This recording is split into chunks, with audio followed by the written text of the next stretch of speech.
சென்னையில நிறைய இடங்கள்ல வீட்டு முன்னாடி கோலங்கள் போட்டு இந்திக்கு எதிர்ப்பு தெரிவிச்சாங்க. அவன் உழைக்க வந்திருக்கிற தமிழ்நாடு, அதனால அவன் தான் தமிழை கத்துக்கணும், நாங்க ஏண்டி தமிழை கத்துக்கணும் அப்படின்னு அப்பயே அவங்களை செருப்பால் அடிக்கி விட்டாங்க. இந்திய பொருளாதாரத்தையே அப்படியே குப்புறக்க கிடந்த பொருளாதாரத்தை 2014 பிறகு செங்குத்தாக நிறுத்திய அம்மையார் நிர்மலா சீதாராமன் அவர்கள் இந்தியை நிராகரிப்பவர்கள் இந்தியாவை நிராகரிப்பதற்கு சமம், இந்தியை எதிர்ப்பவர்கள் இந்தியாவுக்கு எதிரானவர்கள். இங்க வடநாட்டுல இருக்கக்கூடிய ஆசிரியர்களோட அறிவித்திறனை சோசியல் மீடியால கீழே சொல்லிட்டு இருக்காங்க. என் புள்ள கேரளாவுக்கு வேலை வாய்ப்பு தேடி போறான்னா அவன் மலையாளம் படிச்சு போறான். எந்த மொழியை இன்னொரு மொழி மீது திணித்தாலும் அது மொழி திணிப்பு தான். நாங்க அப்படி சொல்லவில்லை, நாங்க இப்படி சொல்லவில்லை, இந்தியை நாங்க எதிர்க்கிறோம், நாங்களும் இந்தியை நாங்க வரவிட மாட்டோம், நாங்களும் தமிழர்கள் தான், தமிழ் பிள்ளைகள் தான், தமிழ் வித்துக்கு பிறந்தவர்கள் தான் அப்படின்னு மசுறு மாதிரி பேச வேண்டியது. கொள்கை இல்லாதவர்களா சனாதனவாதிகள்? சனாதனவாதிகளுக்கு கொள்கை இருக்கு, ஆனா அவங்க இப்ப நம்ம கிட்ட பேசிட்டு இருக்கிறாங்கல்ல, அது கொள்கை கிடையாது. அவங்களுக்கு ஒரு நீண்ட நெடிய பாரம்பரியமிக்க ஒரு ஆதிக்கம் சார்ந்த, ஆணவம் சார்ந்த, அதிகாரம் சார்ந்த ஒரு கோட்பாடு, கொள்கை இருக்கு. ஆனா இவங்க நம்ம கிட்ட சொல்றாங்கல்ல, அதெல்லாம் சும்மா சும்மா நம்ம கிட்ட ஒரு விளையாட்டு பண்றதுக்கு தான் அந்த கொள்கை எல்லாம். ஏன் அவங்க இப்ப நம்ம கிட்ட இருக்கிறதெல்லாம் கொள்கை கிடையாது, விளையாட்டு பண்றாங்க அப்படின்னா, ஹிந்தி திணிப்பை பத்தி இந்த ஒரு வாரமா பிரச்சனை போயிட்டு இருந்தது இல்ல. நேற்றுக்கு வரைக்கும் என்ன பண்ணாங்க, ஹிந்தி படிக்கணும், ஹிந்தி படிச்சாதான் நீங்க இந்தியன் அப்படின்னு அண்ணாமலை பேசிட்டு இருந்தாருல்ல. தர்மேந்திர பிரதான் அந்த அவர் சொன்ன அந்த சொல்லால, சர்ச்சைக்குரிய கருத்தினால தமிழ்நாடு முழுக்க கிட்டத்தட்ட கலவரக்காடா, கருத்தியல் கலவரக்காடா, கொள்கை போராட்டமாக எல்லாமே மாறிடுச்சு. எல்லாருமே கண்டனம் தெரிவிச்சாங்க. சென்னையில நிறைய இடங்கள்ல வீட்டு முன்னாடி கோலங்கள் போட்டு இந்திக்கு எதிர்ப்பு தெரிவிச்சாங்க. எல்லா சோசியல் மீடியா சேர்ந்து மைக் எடுத்துக்க என்ன பண்ணாங்க, பொதுமக்கள் கிட்ட கருத்து கேட்டாங்க. எல்லாரும் என்ன பண்ணாங்கன்னா, பேசி வச்ச மாதிரி ஒரு வார்த்தையை சொன்னாங்க, இது தமிழ்நாடு, தமிழ் படிச்சா போதும், எங்களுக்கு தேவைப்பட்டுச்சுன்னா அங்க போய் நாங்க வாங்கிக்கணும்னு சொல்லி நிறைய எதிர்ப்பு வந்துச்சு. நேற்றுக்கு முன்னாடி வரைக்கும் என்ன பண்ணாங்க, பிஜேபிக்காரங்க, இந்த இந்து முன்னணிக்காரன், அந்த இந்து மக்கள் கட்சிக்காரன், இந்த RSS கும்பல் என்ன பண்ணாங்க அப்படின்னா, ஹிந்தி படிக்கணும், ஹிந்தி படிக்கணும், படிச்சா வேலை வாய்ப்பு இருக்கு அப்படின்னு. அந்த என்னது, இந்த YG மகேந்திரன் மகள், அவ பேர் என்ன, மதுவந்தி தான். அது என்ன சொல்லுது அப்படின்னா, ஏற்கனவே ஒரு வீடியோ போட்டிருந்தது, என்னன்னு, இப்ப பானிபூரி வேணும்னா அப்ப எப்படி கேட்பீங்க, பையா ஏக் பானிபூரி பிளேட் பானிபூரி தேக்கோ அப்படின்னு கேட்கணுமே, அதுக்காகவாவது ஹிந்தி போய் படிக்கணுமே. ஆட தற்கூரி, அவன் உழைக்க வந்திருக்கிற தமிழ்நாடு, அதனால அவன் தான் தமிழை கத்துக்கணும், நாங்க ஏண்டி தமிழை கத்துக்கணும் அப்படின்னு அப்பயே அவங்களை செருப்பால் அடிக்கி விட்டாங்க. இப்ப சமீபத்தில் என்ன சொல்லியிருக்காங்க அப்படின்னா, ஹிந்தி ஒரு நேஷனல் லாங்குவேஜுங்க, அதை படிக்கிறது ரொம்ப நல்லது தானே அப்படி பேசிட்டு இருந்தாங்க. எப்போ வரைக்கும், நேற்று வரைக்கும் பேசிட்டு இருந்தாங்க. தடாலடியாக எல்லாருமே சொல்லி வச்ச மாதிரி என்ன பேசிட்டாங்க அப்படின்னா, நாங்க ஹிந்தி படின்னு சொல்லலையே, இந்திய மொழியை தான் நாங்க படிக்க சொன்னோம். டே அதாவது குப்புற விழுந்தாலும் குப்புனுக்கு மீசல மண்ணு ஓட்டல அப்படிங்கிற ஒரு பழமொழி நம்ம கேள்விப்பட்டிருப்போம்ல. இவங்க கடற்கரை ஈரம் மணல்ல உருண்டா கூட எங்க உடம்புல ஒரு துளி மண்ணு ஓட்டலைங்க அப்படின்னு சொல்லக்கூடிய கேடுகட்ட ஜென்மங்கள் தான் கொள்கையை அடிக்கடி மாற்றக்கூடிய கொள்கையற்ற, கோட்பாடற்ற, தத்துவமற்ற கூட்டம் தான் இந்த சங்கிகள் கூட்டம். அக்கா தமிழிசை அவங்க ரொம்ப நல்லவங்க தான், மருத்துவர், நல்ல மருத்துவம் பார்ப்பாங்க. அடிக்கடிக்கு மூளையில ஏதோ ஒரு சின்ன செல்கள் பாதிப்பு ஏற்படுத்திடும். ஏன்னா மாட்டு மூத்திரத்தை குடிச்சா உடம்பு நல்லதுன்னா அதே மருத்துவம் தானே சொல்லிச்சு.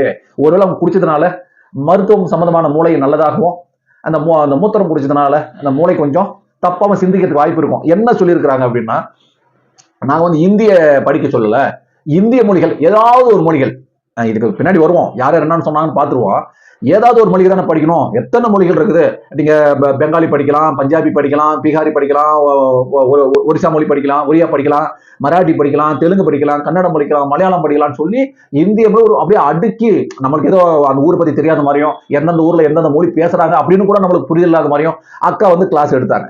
எல்லாம் படிக்கலாமே அப்படின்னு சொல்லிதான் தர்மேந்திர பிரதான் சொன்னார வெளியே ஹிந்தி படிக்கணும் அப்படின்னு அவர் சொல்லவே இல்லை. இப்படி ஒரு பொய் பிரச்சாரத்தை தமிழ்நாட்டில் கட்டமைச்சிட்டாங்க. தமிழ்நாடு மக்களை முட்டாளாக்க பாக்குறாங்க. அவங்களுக்கு இன்னொரு மொழியை கத்துக்கிட்டு ஒரு அறிவை வளர்றத இங்க தமிழ்நாடு ஆட்சியாளர்கள், அரசியல்வாதிகளை தடுத்துட்டாங்க அப்படின்னு ஒரு குற்றச்சாட்டு வச்சாங்க. அதுக்கப்புறம் ஒரு ஆகச்சிறந்த அறிவாளி யாரு அப்படின்னா, இந்திய பொருளாதாரத்தையே அப்படியே குப்புறக்க கடந்த பொருளாதாரத்தை 2014 பிறகு செங்குத்தாக நிறுத்திய அம்மையார் நிர்மலா சீதாராமன் அவர்கள். அவங்க என்ன சொல்றாங்க அப்படின்னா, ஒரு எக்ஸ்ட்ரா ஒரு லாங்குவேஜ் இருக்கிறத தமிழோட பொருளாதாரத்தை உயர்த்துவதற்கான ஒரு அடுத்த கட்ட இன்னொரு படிதான்.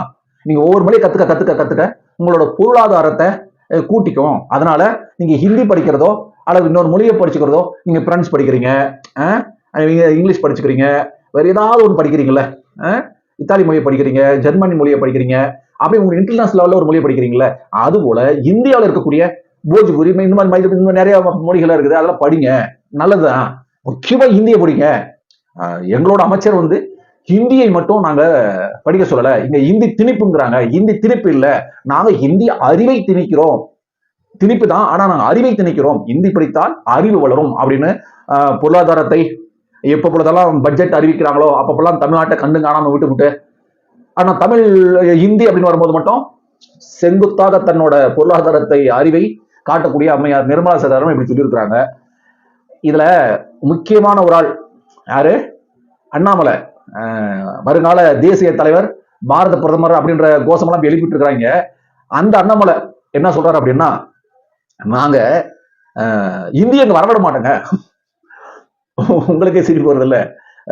இந்திய நாங்க அங்க வரவிட மாட்டோம், இந்திய திருப்பி நாங்க எதிர்ப்போம், இந்திய எங்களுக்கு வேணாம். நாங்க என்ன சொல்றோம்னா, இந்தியையும் ஹிந்தி போன்ற மற்ற மொழிகள் ஏதோ ஒரு மொழிகளை நாங்க படிக்க சொல்றோம். அதுல என்ன குற்றம்? இங்க வந்து பாத்தீங்கன்னா திருமாவளவன் ஒரு சிபிஎஸ் ஸ்கூல் வச்சிருக்காரு, புதுசா கண்டுபிடிச்சிருக்காங்க, திருமாவளவன் ஒரு ஸ்கூல் இருக்கு அப்படின்னு. விஜய்க்கு ஒரு ஸ்கூல் இருக்கு, ஏன் விஜய்ல ஸ்கூல் வச்சிருக்க கூடாதா? ஏன் பள்ளிக்கூடம் எல்லாம் பார்ட்னர்கள் கண்ட்ரோல் தான் இருக்கணுமா? ஏன் நீங்க சொல்லக்கூடிய ஜோசப் விஜய்ல வச்சுக்க கூடாதா? எங்க ஒரு தமிழனா இருக்கக்கூடிய இந்த மண்ணுல பிறந்த, ஏன்னா நடிகன் வந்து வச்சிருக்கலாம். ஏன்னா இவங்க ஒரு கார்பரேட் குரூப் இருக்குல்ல, எஜுகேஷனல் கார்பரேட் குரூப் வச்சிருக்காங்களே, அவங்க வச்சுக்கிட்டாதான் கல்வி நிறுவனங்களாமா. இப்ப விஜய் போன்ற ஆட்கள்லாம் அங்க வந்து ஹிந்தி கத்துக் கொடுக்குறாங்களே, அங்கெல்லாம் தமிழ் வழி இல்லையே, திமுக காரங்கள் எல்லாம் ஸ்கூல் நடத்துறாங்களா, அங்க தமிழுக்கு இல்லையே, வழி இல்லையே, இரண்டாவது மொழி ஹிந்தி தானே, தமிழ் பேசினா கட்டணமெல்லாம் விதிக்கிறாங்களே அப்படின்னு மிகப்பெரிய குற்றச்சாட்டை வச்சு, ஆகையினாலே நாங்கள் இந்தியை எதிர்க்கிறோம், இந்தி திணிப்பை எதிர்க்கிறோம், இந்தியை நாங்க வரவிட மாட்டோம், எங்களுக்கு தமிழே போதும், தமிழே உயர்ந்தது. இங்க அப்படியே ஆத்திச்சூடி இருக்குது, நாலடியார் இருக்குது, நால்மணிக்கடிகை இருக்குது, சிவக சிந்தாமணி இருக்குது, சிலப்பதிகாரம் இருக்குது, திருவாசகம் இருக்குது, தேவாரம் இருக்குது, ஆண்டாள் பாசுரங்கள் இருக்குது. இங்க இவ்வளவு தமிழ் இருக்கும்போது ஹிந்தி எங்களுக்கு வேணாம், ஆனா இந்தியை படிக்கிறது நல்லது அப்படின்னு அண்ணாமலை போற போக்குல சொல்லியிருக்காரு. அதுல ஒரு சின்ன உண்மைகள்லாம் இருக்குது. திமுக உறுப்பினர்கள் அந்த நிர்வாகி நடத்தக்கூடிய பள்ளிக்கூடங்கள்ல தமிழ் சில பாடாப்படுது, அங்க தேய்மானமா கிட்டத்தட்ட அந்த மாணவர்களை வந்து ஹிந்தி இங்கிலீஷ் மட்டுமே கத்துக்கக்கூடிய ஒரு கேடுகட்ட சூழல் நடக்குது. அது திமுகவை சேர்ந்தவர் மட்டும் இல்லப்பா, சிபிஎஸ் பள்ளி நடத்தக்கூடிய எல்லா பள்ளி நிர்வாகமும் தாங்க என்ன பண்றாங்கன்னா ஆங்கிலமும் கூடவே இந்தியும் பயிற்சி கொடுக்குறாங்க. சிபிஎஸ்இ ஸ்கூலை பத்தி இவனுக்கு தெரியுமா தெரியாதா? ஒண்ணுமே தெரியலைங்க. அது ஸ்டேட் போர்டு ஸ்கூலை பத்தியும் சென்ட்ரல் போர்டு ஸ்கூலை பற்றியும் அந்த எஜுகேஷனலை பத்தியும் ஒரு கொஞ்சம் புரிதல் இருந்தா இதை பத்தி பேச மாட்டானுங்க. எனக்கு ஸ்டேட் போர்டு கல்வி, மாநில கல்வியே போதுமானது அப்படின்னு போகக்கூடிய பிள்ளைகளுக்கு ஒரு கல்வித்தரம் இருக்கு. அந்த பிள்ளைகளுக்கு வலுக்கட்டாயமா என்ன சென்ட்ரல் போடக்கூடிய மத்திய கல்வி கொடுக்கக்கூடிய அந்த கல்விகளை கொண்டு போய் நாங்க கொடுக்க வேண்டிய அவசியம் இல்லை. சிபிஎஸ் ஸ்கூல்ல அவங்க படிக்கக்கூடிய பிள்ளைகளுக்கு நாங்க தமிழை திணிக்க வேண்டிய அவசியம் இல்லை, அவங்க எது வேணாலும் படிச்சுக்கிட்டோம். இப்போ சிபிஎஸ்இ ஸ்கூலும் தமிழ் படிக்கிறது நல்லது, அங்க தமிழ் பிள்ளைகள் இருக்கிறாங்க, அவங்க தமிழ் படிச்சா நல்லா இருக்கும் அப்படின்னு சொல்றது ஒரு பக்கம் இருக்கட்டும். ஆனா என்ன பண்றாங்கன்னா, நாங்க இந்தி எதிர்க்கிறோம், புதுசா இவங்க திடீர்னு போராளியா மாறிட்டாங்க. இதுல ஒரு உள்நோக்கம் இருக்கு. என்ன அப்படின்னா, எல்லா மொழியும் கத்துக்கலாமே, அந்த எல்லா மொழியிலும் ஹிந்தி ஒண்ணு அப்படின்னு சொல்லி முடிக்கிறாங்க சில பேர். முக்கியமா நேத்துக்கு மாலையில இந்த பிரச்சனைகள்லாம் பெரிய பொதுக்கூட்டங்கள், ஆர்ப்பாட்டங்கள், திமுக கூட்டணி எல்லாம் நிறைய பிரச்சனை பண்ணிட்டு இருந்தாங்க. நிறைய தமிழ் தேசியவாதிகள்லாம், தமிழ் மொழி ஆர்வலர்கள் நிறைய காரசாரமான பேட்டியெல்லாம் கொடுத்து முடிச்சிட்டாங்க. ஊடகங்கள் முழுக்க நிரம்பி இருந்தது அந்த செய்தி. இது எப்படியோ உள்துறை அமைச்சர் போய் சேர்ந்துருச்சு. அந்த உள்துறை அமைச்சர் என்ன சொல்றாரு அப்படின்னா, முக்கியமானது இப்ப இவங்க சொல்றதெல்லாம் ஒண்ணு இருக்குல்ல, உள்துறை அமைச்சர் என்ன சொல்றாரு அப்படின்னா, அமித்ஷா அவர்கள் என்ன சொல்றாரு அப்படின்னா, இந்தியை நிராகரிப்பவர்கள் இந்தியாவை நிராகரிப்பதற்கு சமம், இந்தியை எதிர்ப்பவர்கள் இந்தியாவுக்கு எதிரானவர்கள், ஹிந்தி தான் நேஷனல் லாங்குவேஜ், தேசிய மொழி அப்படின்னு சொல்லி முடிச்சுக்கிறார். இங்க அல்லு சில்லுகள்லாம், இந்த சில்லற பயல்கள்லாம், இந்த கையேந்தி எச்சை எலும்புக்கு நாக்க தொங்க போறவங்க என்ன பண்றாங்க, ஹிந்தி எதிர்ப்புல நாங்க இந்த மொழி தான் கத்துக்க சொன்னோம், அந்த மொழி தான் கத்துக்க சொன்னோம். சரி, இவங்க சொல்றதாவே வச்சுப்போம். இப்போ ஒரு பள்ளிக்கூடத்துக்கு போறோம், இப்போ 1ஆம் வகுப்புல இருந்து 5ஆம் வகுப்பு வரைக்கும் இருக்கான்னு வச்சுங்களேன். இப்போ ஒரு வகுப்புல எத்தனை பிள்ளைகள் இருப்பாங்க கிராமங்கள்ல, இவங்களோட நோக்கம் என்னன்னா கிராம பிள்ளைகளுக்கு வந்து அறிவு வளரணும், அவங்க நிறைய மொழி கத்துக்கணும் அப்படின்றது தானே. இப்ப என்னோட பிள்ளைங்க 2 பிள்ளைங்க இருக்கிறாங்க. ஒரு பிள்ளை 6வது படிக்குது, ஒரு பையன் 3ஆம் வகுப்பு படிச்சுட்டு இருக்கிறான். சரி, இப்போ ஒவ்வொரு வகுப்புலையும் குறைஞ்சது 50 பேர் இருப்பாங்கன்னு வச்சுக்கலாமே. வேண்டாம், 20 பேர் இருக்கிறாங்கன்னு வச்சுக்கலாமே. அந்த 20 பேர்ல இந்திய மொழிகள்ல ஆளாளுக்கு ஒரு மொழி எடுத்துட்டான்னு வச்சுக்கோங்க. 20 பேர் 20 மொழி எடுத்துட்டான். இப்போ அந்த 20 மொழியை கத்துக் கொடுக்கறதுக்கு இங்க ஆசிரியர்கள் இருக்கிறாங்களா? சென்ட்ரல் போர்டு அப்படின்னு ஆசிரியர்களை கொடுத்துருக்கா? இங்க வடநாட்டுல இருக்கக்கூடிய ஆசிரியர்களோட அறிவுத்திறனை சோசியல் மீடியால கிளின்னு கிழிச்சிட்டு இருக்காங்க. உத்தரப்பிரதேசல UP-ல ஒரு அரசு பள்ளியில போயிட்டு ஒருத்தன் சோசியல் மீடியா ஒரு தம்பி போய் பேட்டி கேட்கிறான்.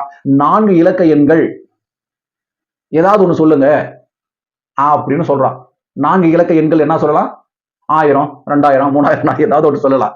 1 போட்டு 3 0 ஏதாவது 4 இலக்க எண்கள், அல்லது 1111 சொல்லலாம். ஏதாவது ஒன்று சொல்லியிருக்கலாம்ல. அந்த அம்மா பாருங்க எவ்வளவு அறிவு பாருங்க. அதாவது உத்தரப்பிரதேச யோகி ஆதித்யநாரோட ஆட்சியில கல்வி தரம் உயர்ந்திருக்குதுன்னு சொல்லி இந்த சங்கிகள்லாம் கதறி கூப்பாடு போட்டு இருக்காங்கல்ல, அந்த ஊர்ல அந்த அம்மா சொல்லுது, நான் 4 இலக்க எண்கள் 4 தானே பெருசு, 4 தானே, அதுதான் 4 இலக்கம் அப்படின்னு சொல்லு.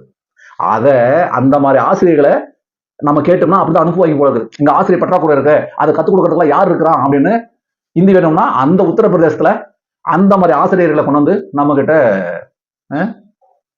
எங்க இருக்கு ஆசிரியர்கள்?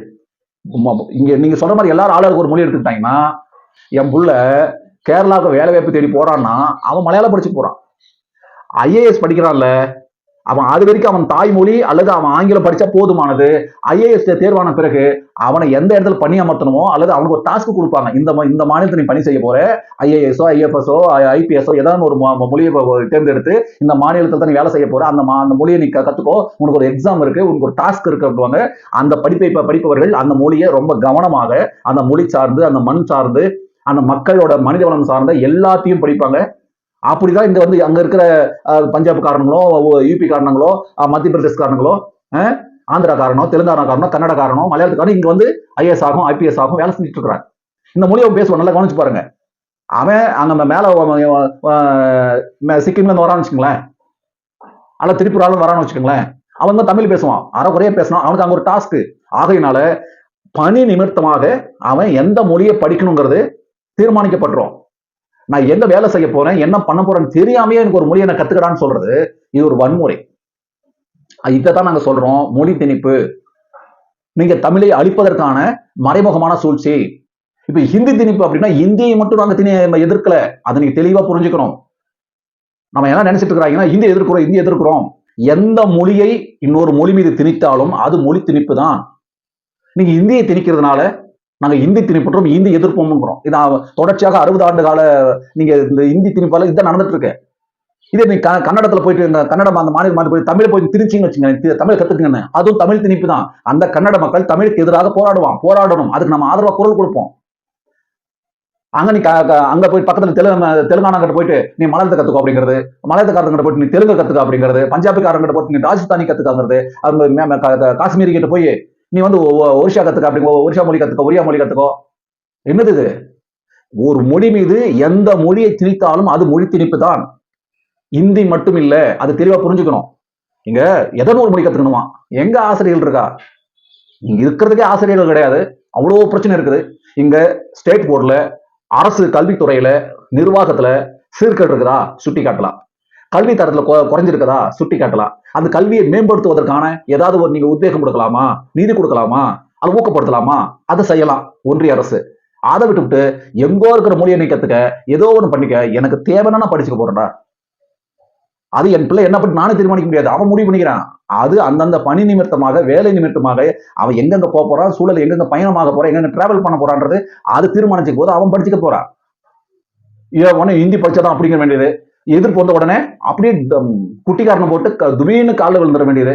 விழுந்து எழுந்த உடனே நாங்க அப்படி சொல்லவில்லை, நாங்க இப்படி சொல்லவில்லை, இந்தியை நாங்க எதிர்க்கிறோம், நாங்களும் இந்தியை நாங்க வரவிட மாட்டோம், நாங்களும் தமிழர்கள் தான், தமிழ் பிள்ளைகள் தான், தமிழ் வித்துக்கு பிறந்தவர்கள் தான் அப்படின்னு மசுறு மாதிரி பேச வேண்டியது. அசிங்கமா இல்லையா? அது கேட்கவே அருவருப்பு இல்ல. அது எப்படிடா சங்கிகளுக்கு உங்களுக்கு சூடு சொரணை எதுவுமே இல்லைன்னு தான் நமக்கு தெரியுது. மூளை இல்லைன்னு தெரியும், மூளைக்கு பதிலாக மூத்தரத்தை இன்ஜெக்ஷன் போட்டு ஏற்றி வச்சிருக்கீங்க. ஏதாவது இருக்கான்னு கேட்கலான்னு பார்த்தா எதுவுமே இல்லை. எதுவுமே இல்லாதவங்களுக்கு பேர் தான் சங்கி அப்படின்னா பேசுவதற்கு ஒன்றுமில்லை.